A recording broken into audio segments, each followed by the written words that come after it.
Dili jud mi kalimot ani nga time nga pwede na sa dali nga time. Bibo ka ini. Dayon labi na mo ka-enjoy.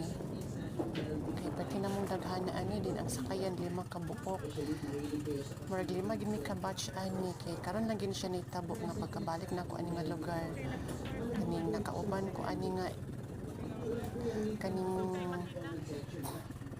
picnic ato sa dagat kay gikan ani nga time gikan og sementeryo din pag gumana mo ato sementeryo at kami og dagat kay para pod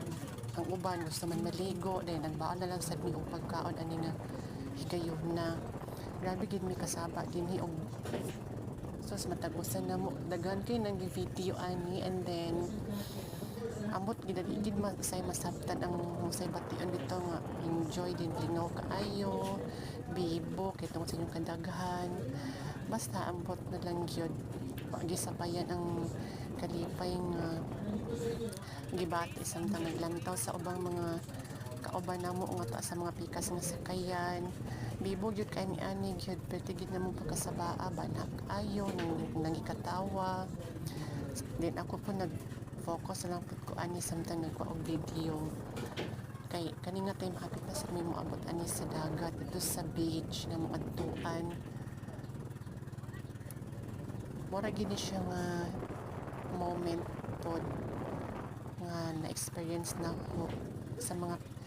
pila ka mga tuig nga wala ko usay nakauban-uban og banding dayon last time nga nakaadto ko aning lugar nakaadto ko dito sa may province dito sa may Oroquita last 2017 din karon nabalik na 2025 karon nga month of April grabe gini siya ka-enjoy and then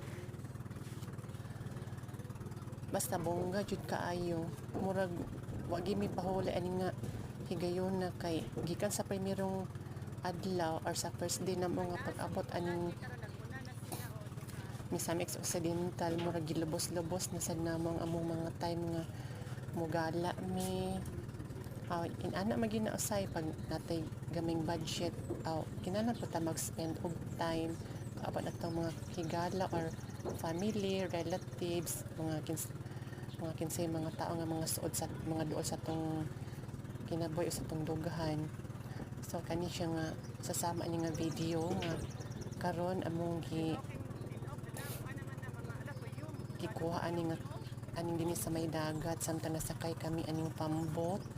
enjoy gid kaayo mi ani perti ginamo sabahan pod ni abot mi sa dito sa